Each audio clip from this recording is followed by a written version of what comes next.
क्या करना है सबसे पहले? विविक्तिकरण। विविक्तिकरण निकाल। अब सबसे पहले इसका क्या निकालेंगे? विविक्ति। तो विविक्तिकरण निकालने के लिए वही तरीका, इसलिए प्रश्न के जैसा है बिल्कुल। समीकरण फर्स्ट की तुलना आदर्श द्विघात समीकरण, आदर्श द्विघात समीकरण आप लोग जानते हैं भाई, ax square plus bx plus c equal to 0 से करने पर। सबसे पहले समीकरण फर्स्ट की तुलना आदर्श द्विघात समीकरण से कर लो। a इक्वल टू कितना आया? a equal to 3, b equal to आया भाई -4√3 और c इक्वल टू कितना आया? c इक्वल टू abc आ गया। ठीक है ना? जब abc आ गया तो समीकरण का क्या निकाल लो? समीकरण का विविक्तिकरण। समीकरण का d बराबर क्या होता है? b square minus 4ac, d equal to b square minus, so d will be b square √4√3 का स्क्वायर, b स्क्वायर यानी कि -4√3 का स्क्वायर, -4 a का मान 3, c का मान 4। यही है। ठीक है, जो दिया हुआ है वो लिखना है। d इक्वल टू माइनस का स्क्वायर प्लस हो जाता है, 4 का स्क्वायर 16, √3 का स्क्वायर 3, 16 इंटू 3 48, 40 और -4 3 12, 4 जा फिर 48, यानी कि d equal to 0। d equal to, अब d 0 है भाई, d क्या है? d का मान शून्य आ गया। ठीक है ना? कौन सी कंडीशन होगी अप्लाई? Last condition.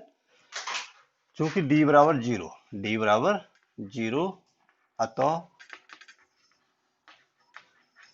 समीकरण के मूल क्या होंगे भाई?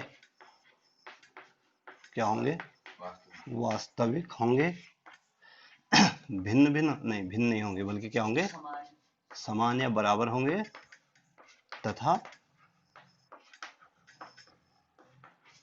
परिमेय होंगे। वास्तविक होंगे, समान होंगे और परिमेय होंगे, और इसलिए मूलों का अस्तित्व होगा। इसलिए मूलों का, देखो सिर्फ मूलों का अस्तित्व कब नहीं होगा? मूलों का अस्तित्व सिर्फ तब नहीं होगा जब d इज लेस देन 0 या d ऋणात्मक हो, तो मूलों का अस्तित्व नहीं होगा। d 0 के बराबर है या d 0 से बड़ा है तो मूलों का अस्तित्व होगा। ये चीज दिमाग में बैठा लो ढंग से। ठीक है ना?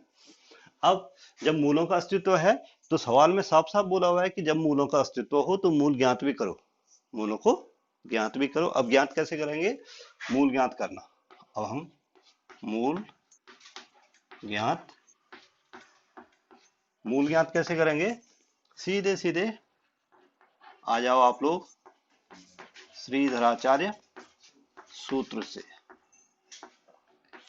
अब श्रीधराचार्य सूत्र क्यों लगा रहा हूं यहाँ पे और विधियां क्यों अप्लाई नहीं कर रहा हूं, इसका भी कारण है। इसका कारण यह है कि श्रीधराचार्य सूत्र में b स्क्वायर माइनस 4ac आता है। आता है कि नहीं आता? आता है ना? तो और वो पहले से हम कैलकुलेट कर चुके, तो हमारी गणना और छोटी हो जाएगी, हमारी कैलकुलेशन और कम हो जाएगी, नहीं हो जाएगी? तो श्रीधराचार्य सूत्र से x इक्वल टू होता है -b plus minus √b square minus 4ac और पूरे का बट्टे 2a होल अपॉन, यही होता है। इसलिए x बराबर -b का मान बोलो भाई -4√3। देखो जो भी संख्या ऋणात्मक आए, जो भी राशि ऋणात्मक हो, उसको हमेशा अंडर रूट के अंदर रखो। ठीक है? नहीं सॉरी, उसको हमेशा कोष्टक के अंदर रखो, ब्रैकेट के अंदर रखो। और plus minus √b square minus 4ac का मान कितना आया? 0। तो हम दोबारा नहीं लिखेंगे, दोबारा कैलकुलेट क्यों करेंगे चीज को? और बट्टे में है भाई 2a, 2 इंटू a की वैल्यू कितनी है?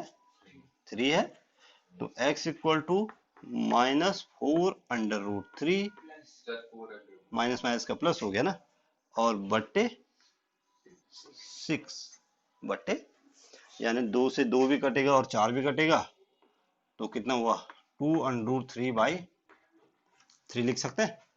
2 से 2 दूनी 4, 2 तियां प्लस लिखें, 2 से काटो ऊपर नीचे, 2 दूनी 4, 2 तियां, और इसलिए समीकरण के मूल क्या है भाई, बराबर है ना, तो इसलिए समीकरण के मूल क्या क्या हो जाएंगे, 2√3/3, दूसरा मूल क्या होगा, दोनों मूल समान होंगे, नहीं होंगे, दोनों मूल क्या हैं, समान हैं, और चूंकि ये देखो ये कहाँ पे है 20, 0, डी इक्वल टू क्या आया 0 आया ना, तो 4√3 हो गया, ठीक है। तो ये द्विघात समीकरण की क्या है,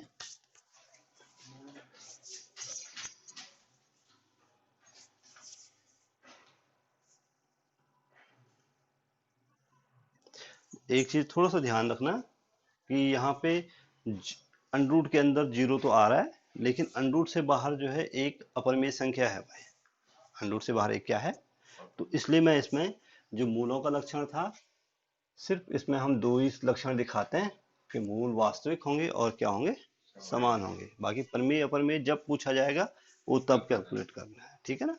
डी के आधार पे हम प्रमेय को प्रमेय अपरमेय बता सकते हैं, लेकिन कई बार क्या होता है कि अंडरूट से बाहर भी प्रमेय संख्या अपरमेय संख्या आ गई, तो उस स्थिति में प्रमेय उसको नहीं कह सकते, ठीक है ना। तो यहाँ पे समीकरण के मूल हो जाएंगे 2√3/3, और 2√3 ये भी 3 है, ये भी क्या है 3 है, दोनों मूल समान हो, ठीक है।